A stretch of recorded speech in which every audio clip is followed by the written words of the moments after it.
The sky burned over Washington, D.C. Massive alien ships hung in the air like dark clouds. They had appeared 3 days ago without warning. First 1, then 5, then 20. Now, over 50 ships blocked the sun across major cities worldwide. Admiral Elizabeth Morgan watched the main screen at Cheyenne Mountain Base with tired eyes. She hadn't slept in almost 30 hours. Reports came in from all corners of the globe. The aliens called themselves the Arcturian Dominion. They demanded Earth's surrender. They gave humanity 7 days to decide. Another communication coming, said Captain John Harrison, her second in command. His normally neat uniform was wrinkled from too many hours on duty. The main screen flickered. An alien face appeared.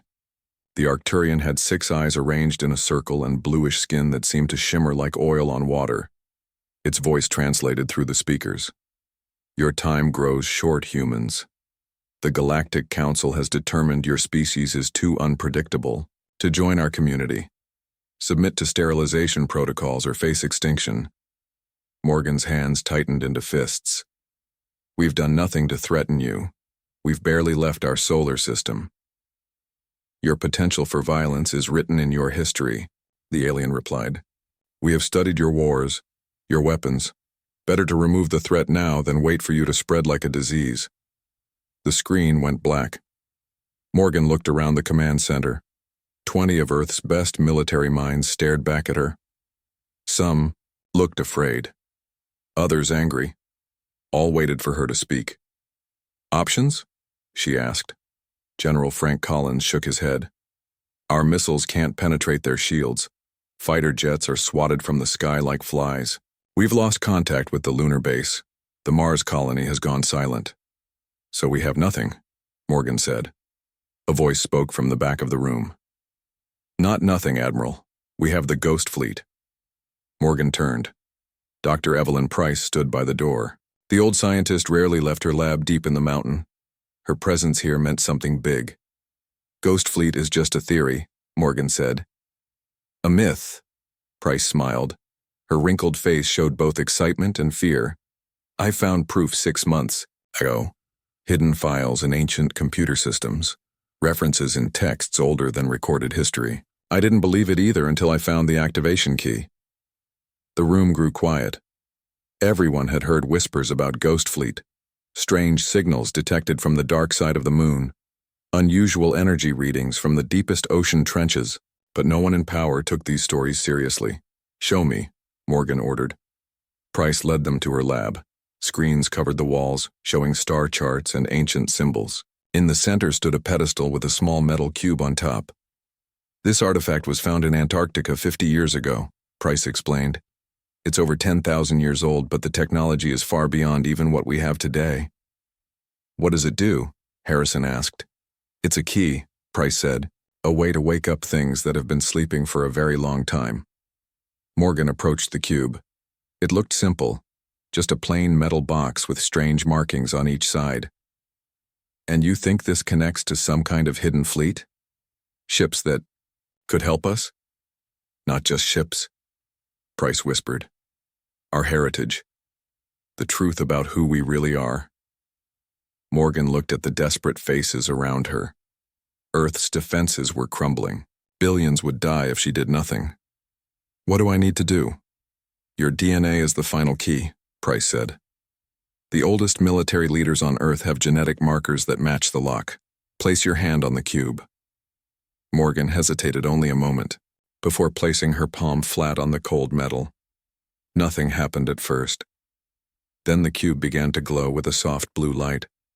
The markings shifted and changed. A holographic display appeared above it showing the solar system. Dozens of points of light blinked to life across the planets and moons. My God, Harrison breathed. There are hundreds of them. Thousands, Price corrected. Hidden in the oceans, buried on Mars, orbiting in camouflage shells among the asteroids, waiting for the moment we needed them most. Morgan felt something strange in her mind, like a voice but not quite words. A presence, ancient and powerful. She somehow knew what to say next. This is Admiral Elizabeth Morgan of Earth Defense Force. Authorization code, Phoenix Rising. Activate Ghost Fleet Protocol. The cube pulsed with bright light. On screens around the room, sensors detected massive energy spikes throughout the solar system. Deep beneath the Atlantic Ocean, something massive was moving toward the surface. "Get me eyes on the water 60 miles east of Bermuda," Morgan ordered. A satellite feed appeared on screen. The ocean bulged upward. Water cascaded off an enormous shape rising from the depths. A ship unlike anything built by human hands broke the surface.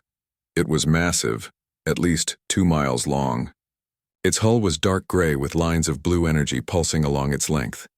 Ancient symbols glowed along its sides.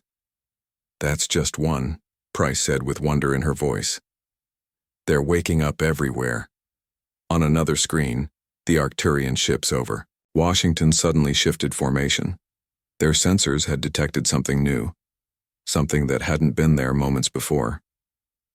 Harrison looked at a reading on his tablet. "Admiral, we're getting a signal from the ship. It's asking for a crew." "A human crew?" Morgan asked. Price nodded. "The ships were built for us, by us, or at least by what we once were." Morgan made her decision. "Captain Harrison, gather a volunteer team. We're going to board that ship." "And then what?" Harrison asked. Morgan's eyes hardened. "Then we show the Arcturians and their Galactic Council exactly who they're dealing with. It's time humanity revealed its secret." Across Earth, more ships rose from oceans and burst from mountainsides. On the moon, massive hangar doors hidden for millennia slid open in the dust. From Mars to the rings of Saturn, ancient engines ignited. The Ghost Fleet was awake, and the galaxy was about to learn that humans were not what they appeared to be. The military helicopter swooped low over the Atlantic Ocean. Admiral Morgan looked out the window at the massive ship below. Up close, it was even more impressive. The surface wasn't smooth metal as she had first thought. It was covered in complex patterns that seemed to shift and change as she watched. 5 minutes to landing," the pilot called. Captain Harrison checked his tablet. "We're getting readings from the ship. Temperature, air composition, gravity, all set for human life." "It was made for us," Dr. Price said. Her eyes were bright with excitement. "Our ancestors left these ships knowing we might need them someday." The helicopter landed on a wide flat area near the front of the ship. As Morgan stepped out, she felt a strange sensation. The metal under her feet hummed with energy. She could almost feel it responding to her presence. "This way," she said, walking toward what looked like an entrance. She didn't know how she knew where to go, but somehow she did. The door opened at their approach. Lights came on inside, revealing a corridor that led deeper into the ship. The small team followed Morgan. Along with Harrison and Price, she had brought 4 Navy SEALs and 3 engineers. "The air is breathable," one of the engineers said, checking a device. "Gravity feels normal, too." They reached what had to be the bridge. A large circular room opened up before them. Stations with strange controls lined the walls. In the center was a raised platform with a single chair. "The captain's chair," Morgan said, approaching it slowly. "How do you know that?" Harrison asked. "I don't know. I just know." When Morgan sat in the chair, the entire room lit up. Holographic screens appeared in the air around her. Symbols and words in a language she had never seen before scrolled across them, yet somehow she understood. "The ship's name is Righteous Memory," she said. "It's over 12,000 years old." "Impossible," one of the engineers said. "No technology could last that long." "This one was designed to," Price replied. "Look at these materials, this craftsmanship. It was built to endure for tens of thousands of years." A new presence filled Morgan's mind. Not exactly a voice, but a consciousness. "Welcome, Commander," it said in her thoughts. "I am the ship's artificial intelligence. You may call me Warden." "I can hear the ship talking to me," Morgan told the others. "It has an AI named Warden." Harrison looked skeptical. "A 12,000-year-old AI? I assure you I am fully functional," Warden said, this time out loud through speakers in the room. Everyone jumped in surprise. My systems were designed to remain dormant until needed with periodic self-maintenance cycles. Warden, Morgan addressed the AI directly. What is the Ghost Fleet? Why was it built? The Ghost Fleet is humanity's insurance policy, Warden replied. Built by your ancestors when they realized the threat they faced could not be defeated. What threat? Harrison asked. That information is restricted until full activation protocols are completed, Warden said. But I can tell you this. Humans once ruled a significant portion of this galaxy. The civilization you have built on Earth is not your first. It is your second chance. The implications stunned everyone into silence. Finally, Price spoke up. You're saying we're descendants of an advanced human civilization? That we somehow started over on Earth? Correct, Dr. Price. When the ancient human empire fell, the survivors created a plan. They seeded Earth with genetically modified humans, your ancestors, designed to evolve naturally but carrying the genetic keys to one day reclaim your heritage. Morgan tried to absorb this information. And the Ghost Fleet is part of that heritage. The fleet is your birthright, Warden confirmed. Over 5,000 vessels hidden throughout your solar system. Some small, some large. All built with technology far beyond what the current galactic powers possess.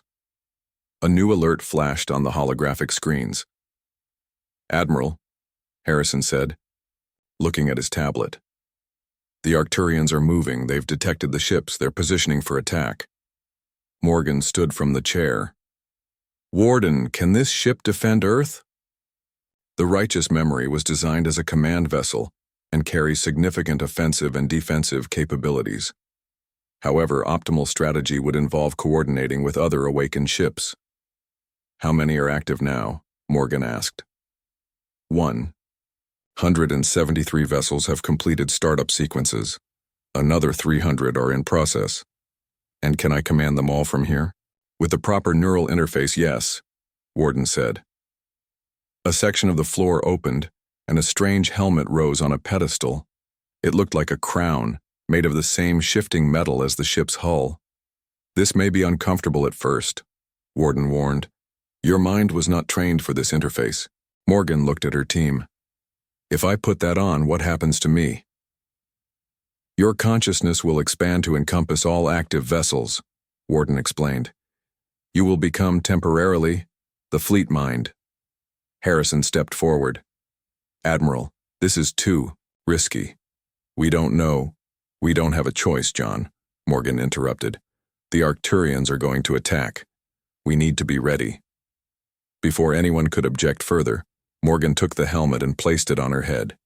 Pain shot through her body. Her vision went white, then black, then exploded into countless streams of information. She saw through thousands of sensors across the solar system.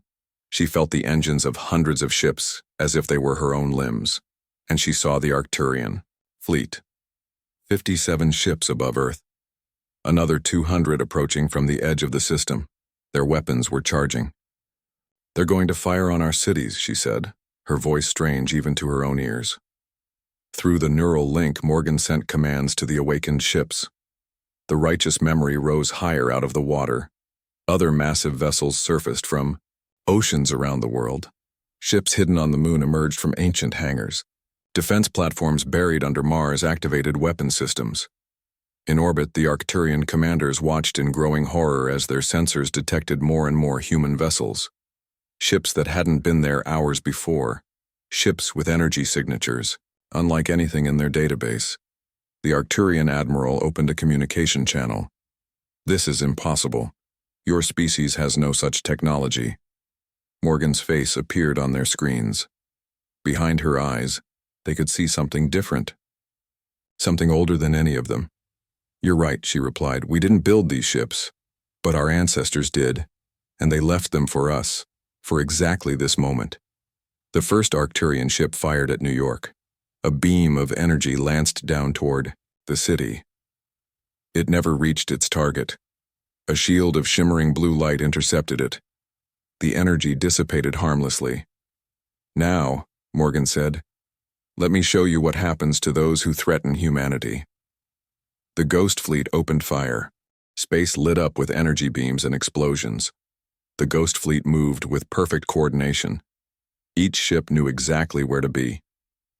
Morgan directed them through the neural link, feeling the movements of the fleet as if they were her own body. The Arcturian ships fired desperately. Their weapons were advanced by modern standards, but primitive compared to the ancient human vessels. Blue shields flickered around Earth's cities, protecting them from any shots that got through. Impossible, the Arcturian admiral hissed. These weapons should not exist in this age. On the bridge of the righteous memory, Captain Harrison watched, in awe as Morgan sat motionless in the command chair. Her eyes were open but saw nothing in the room. Her mind was spread across hundreds of ships. "Is she okay?" he asked Dr. Price. "Her vital signs are stable," Price said, checking a monitor Warden had provided. "But her brain activity is off the charts." Through Morgan's eyes, the battle unfolded like a complex dance. She could see weaknesses in the Arcturian ships that even their builders didn't know existed. The Ghost Fleet's weapons sliced through their shields with ease. "Target their engines and weapons only," Morgan commanded the fleet. "No unnecessary deaths." The ancient weapons obeyed. With surgical precision, they disabled the Arcturian vessels. Within 20 minutes, half the alien fleet hung dead in space. The rest began to retreat. "They're running," Harrison said, watching the tactical display. "Let them go," Morgan replied, her voice distant. "We need at least one to report back." As the defeated Arcturians fled, Morgan sensed something else through the neural link. A message transmitted by Warden to all activated ships. "Phase 1 complete," Warden announced. "Beginning memory recovery sequence." Before Morgan could ask what this meant, new information flooded her mind. Not battle data, but history. She saw Earth as it was 12,000 years ago. Advanced cities covering the continents, humans traveling freely to the stars. A civilization far more advanced than what existed now. She saw the threat that ended it all, not the Arcturians or any current galactic power. Something worse. Something ancient that came from between the stars. Something that hunted advanced civilizations. And she saw the plan. How Earth's advanced humans realized they couldn't win. How they hid their technology and regressed their own species. A desperate gamble to preserve humanity by making it appear primitive and unworthy of the hunter's attention. Morgan gasped as the neural link released her. The helmet lifted from her head on its own. She slumped in the chair, exhausted. "Admiral," Harrison rushed to her side. "Are you all right?" "I saw it," she whispered. "I saw everything." "The battle?" Price asked. "Our history. The real history of humanity." Morgan stood on shaky legs. "We need to call an emergency meeting with world leaders. They need to know what we're really facing." Hours later, in a secure underground facility, Morgan addressed 50 of Earth's most powerful people. Presidents, prime ministers, and military. Leaders watched with shocked expressions as she explained what she had learned. "The Ghost Fleet isn't just a weapon," she told them. "It's a message from our past. Humans didn't evolve naturally on Earth. We're descendants of an advanced human empire that spanned thousands of star systems." She showed them recordings Warden had provided. Images of ancient human cities with technology far beyond current understanding. Ships that traveled between stars in moments. Machines that could reshape planets. 12,000 years ago, our ancestors faced an enemy they couldn't defeat. A species that moves through space hunting advanced civilizations. They called it the Devourer. The room was silent as Morgan continued. "Our ancestors had a choice: fight and face extinction, or hide. They chose to hide in plain sight. They buried their technology, erased their own memories, and genetically modified themselves to evolve slowly from primitive beings, all to appear worthless to the Devourer." "And these ships?" the President of the United States asked. "Why keep them?" "Insurance," Morgan replied. "In case the plan failed, or in case another threat emerged before we naturally rediscovered our technology. The ships were programmed to wake up if humanity faced extinction." "So what do we do now?" asked another leader. "The Arcturians will tell others about our ships." "They already have," Morgan confirmed. "The Galactic Council has called an emergency session. They've demanded we send a representative to explain ourselves." And the Devourer, someone asked. Is it still out there? Morgan nodded grimly. According to Warden, it moves in cycles. It hasn't been seen in this part of the galaxy for 9,000 years. But it will return. When? That's unclear. But the Ghost Fleet wasn't just built to protect us from other species. It was built to help us prepare for when the Devourer returns. The discussion continued for hours. Some leaders wanted to use the ancient technology to dominate the galaxy. Others feared what revealing their true nature might mean. In the end, they agreed to send a delegation to the Galactic Council, with Morgan as Earth's representative. 3 days later, Morgan stood on the bridge of the Righteous Memory as it approached the Council station. The massive ring-shaped structure orbited a neutron star at the center of the galaxy. Ships from 100 different species docked along its length. They're scanning us, Harrison reported, and they're nervous. I'm detecting weapons locked on our position. Let them look, Morgan replied calmly. We have nothing to hide anymore. The ship's communication system activated. A stern voice spoke in multiple languages simultaneously. Unidentified human vessel, you are cleared to dock at Bay 94. Your delegation will be met by Council security. Any aggressive action will result in immediate response. Morgan smiled slightly. Acknowledge their message, Captain, and inform them that humanity is ready to reclaim its place among the stars. As the Righteous Memory docked with the station, Morgan prepared for the most important diplomatic mission in human history. In her pocket, she carried a small data crystal Warden had given her. It contained proof of humanity's past and warnings about the future.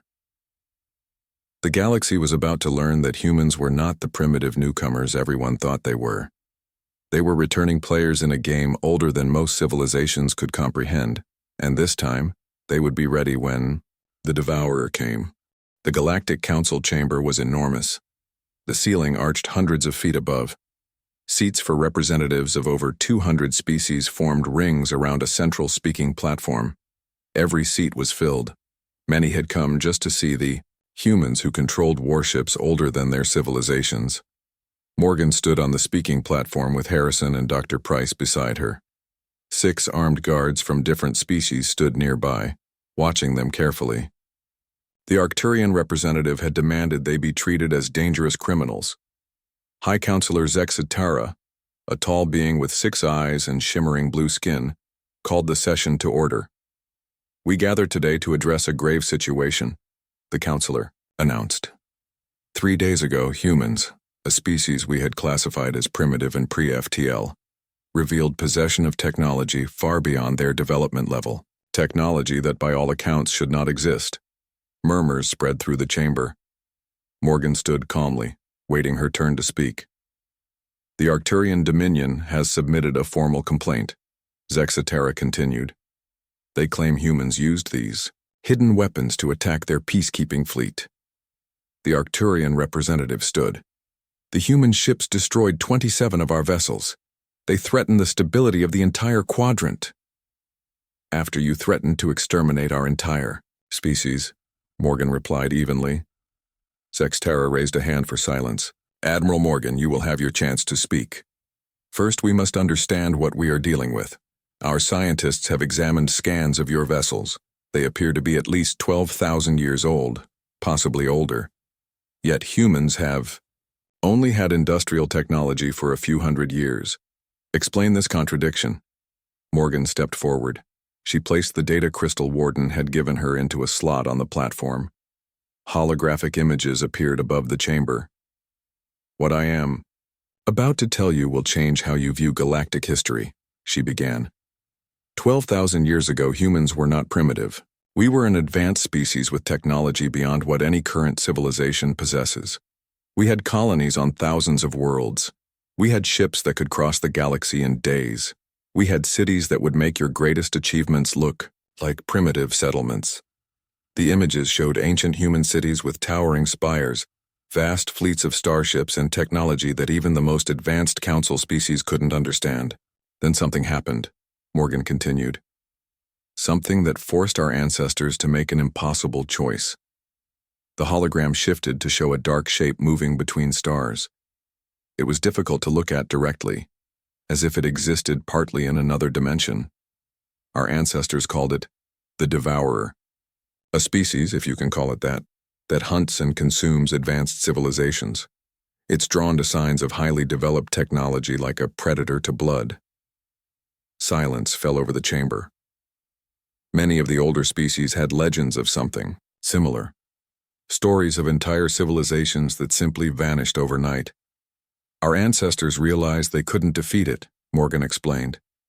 So they devised a desperate plan. They would hide in plain sight. They buried their technology, altered their own genetics, and started over as primitive beings on Earth, all to appear worthless to the Devourer when it returned. And these ships? Asked a representative from a species of crystalline beings. Why keep such dangerous technology? Insurance, Morgan replied. In case the plan failed or in case another threat emerged before we naturally rediscovered our heritage. The ships were programmed to wake up only if humanity faced extinction, as we did when the Arcturians arrived. The Arcturian representative hissed angrily. This is fiction, lies to justify their aggression. Dr. Price stepped forward. The data crystal contains genetic records, historical archives, and technical specifications that prove everything Admiral Morgan has said. Your scientists can verify it. A tense silence filled the chamber as the council members digested this information. If what you say is true, Zexatera said slowly, why reveal this now? Wouldn't it be safer to maintain your disguise? Morgan nodded. Yes. But the activation of the Ghost Fleet has changed things. The Devourer will eventually detect the energy signatures of our ships. Our ancestors knew this. The ships contain not just weapons, but a plan, a way to finally defeat the Devourer when it returns. And when will it return? Asked another council member. We don't know exactly, Morgan admitted. But according to our records, it moves in cycles of roughly 10 to 15,000 years. It's been just over 12,000 since its last appearance in this sector. The implications sent waves of fear through the chamber. Many species had ruins on their worlds dating back to that time period, civilizations that had mysteriously collapsed. What do you propose? Zextara asked after a long pause. An alliance, Morgan said simply. Humans don't want to rule the galaxy. We want to save it, including ourselves. The Ghost Fleet contains technology that can be adapted to protect all spacefaring species, but we need time and cooperation to implement the defensive systems before the Devourer returns. Debates raged for hours. Some species wanted to destroy the human ships, fearing they would attract the Devourer sooner. Others saw the value in Morgan's proposal. The Arcturians remained hostile, demanding human technology be confiscated. Finally, Zextara called for a vote. One by one, the representatives made their decision. When the voting finished, the results were clear. A narrow majority supported working with humans. It is decided, Zexatara announced. The council will form a special commission to work with humans on implementing defensive measures. However, the counselor added sternly, your Ghost Fleet will be monitored at all times. Any unauthorized use of its weapons will result in immediate action. Morgan nodded. Understood. We came here, seeking partners, not subjects. The technology belongs to all sentient beings who wish to survive. As the session ended, Harrison leaned close to Morgan. Do you think they really believe us about the Devourer? Some do, she replied quietly. The older species especially. They've seen the pattern of civilizations rising and falling. But belief isn't important right now. Action is. As they walked back to their ship, a small reptilian being approached them. Its scales shimmered with age. Admiral Morgan, it said in a raspy voice, I am Elder Sisk of the Zentari. We are one of the oldest continuous civilizations in the galaxy. How can I help you, Elder? Morgan asked. Your description of the Devourer matches our oldest records, the Elder said. My species has survived 17 cycles by remaining technologically simple. We have records of the human empire from before its fall. Your ancestors were mighty indeed. Morgan felt a chill. Then you believe us? I believe you face a greater challenge than convincing the council, the elder replied. The Devourer is not just coming. According to our calculations, it is already here. Morgan stared at Elder Sisk in shock. Already here? How can you be sure? The elderly reptilian being's eyes blinked slowly. We monitor certain radiation patterns between the stars. 2 months ago, we detected disturbances consistent with the Devourer's approach. We estimated it would reach populated systems within 1 year. Why didn't you warn the council? Harrison asked. Who would believe us? Elder Sisk replied. Most species think the Devourer is just a legend, but your ancestors knew better. They faced it and survived, the only civilization ever to do so. Morgan's mind raced. We need to get back to the righteous memory now. Warden needs to know about this. They hurried back to their ship. As soon as they were aboard, Morgan connected to the neural interface. The familiar sensation of her consciousness expanding to encompass the fleet washed over her. Warden, she called mentally. The Devourer is already approaching. What do we do? The AI's presence filled her mind. Activating emergency protocol. Omega. Accessing sealed archives. New information flowed into Morgan's mind. Images, technical specifications, and battle plans that had been locked away for thousands of years. She saw what the Devourer truly was. Not a single entity, but a swarm of machine-like beings that traveled through subspace. They consumed energy in all forms, especially the complex energy patterns of advanced technology and sentient life. Our ancestors found a way to fight it, Morgan whispered. They created a weapon. Not just a weapon, Warden corrected. A sanctuary. Through the neural link, Morgan accessed the deepest secrets of the Ghost Fleet. The ships were not simply warships. Together, they formed a massive device, one that could create a pocket universe, a safe haven where civilizations could retreat while the Devourer passed through this region of space.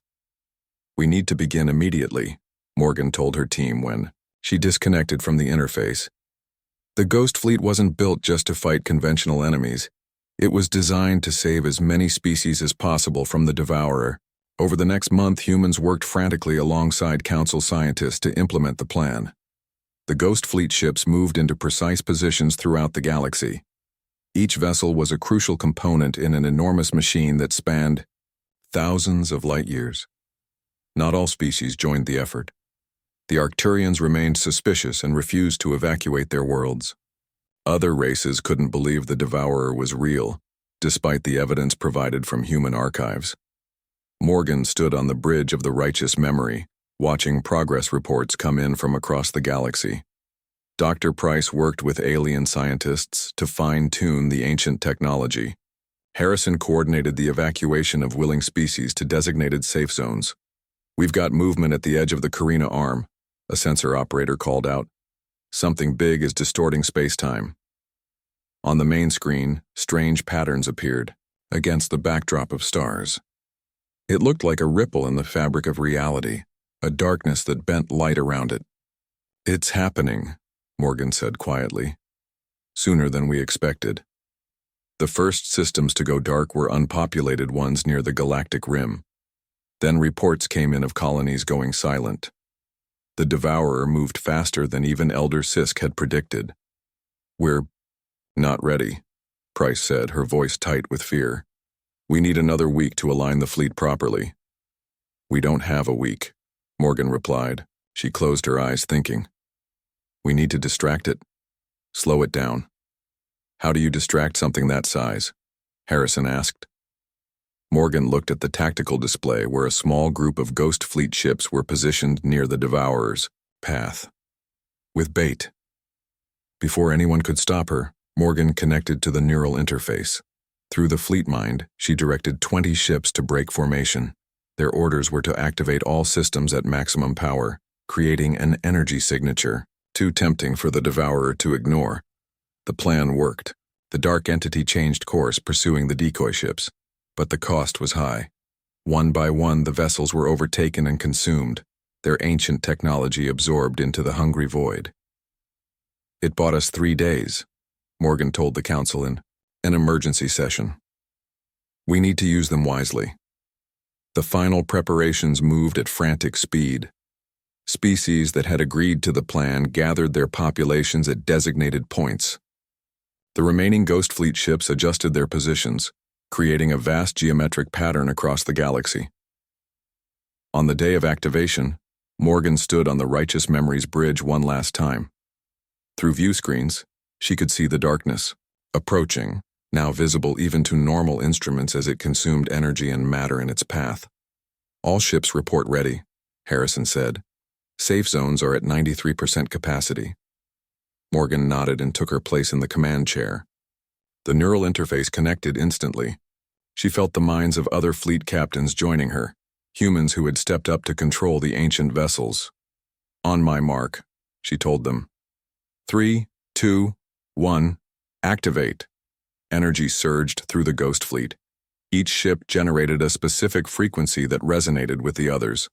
Together they created a harmonic pattern that rippled across space-time. Reality itself began to fold. Around each safe zone, space curved inward, creating bubble universes disconnected from normal space. Billions of beings watched in awe as stars outside the zone seemed to shift and fade. The Devourer sensed the massive energy expenditure and rushed toward them. But it was too late. The pocket universes sealed themselves off, becoming unreachable. From inside the sanctuary, created by the Righteous Memory, Morgan watched on special monitors as the Devourer swept through now empty space. It would consume what energy remained and eventually move on to other galaxies, as it had done for millions of years. "How long will we stay here?" Harrison asked, looking at the strange starscape visible through the sanctuary's distorted space. "According to the archives, at least 50 years, Morgan replied, "until the Devourer has completely left our galaxy. And then? Then we rebuild. Together." In the main gathering area of the sanctuary, representatives from over 100 species had assembled. Some were former enemies. Others had barely known of each other's existence before this crisis. Now, they were united by survival. Morgan addressed them without ceremony. "Our ancestors left us more than weapons. They left us knowledge and a second chance. When we return to normal space, we'll have an opportunity few civilizations ever get, to build something better than what came before." Elder Sisk stepped forward. "The humans have fulfilled the ancient prophecy. They hid their light when darkness came, only to reveal it when all other lights were fading." Around the room, beings from 100 worlds nodded in agreement. The humans who had seemed primitive just months ago had saved them all with ships older than their empires. In the artificial sky above the sanctuary, new stars began to form. The creation of a temporary universe where life would endure until it was safe to return home. Morgan looked up at these new constellations and thought of the ancestors who had planned for this moment thousands of years ago. They had hidden their greatness and accepted a primitive existence, all to ensure humanity would survive to face this day. And when the time had come, humanity had revealed their secret and saved the galaxy.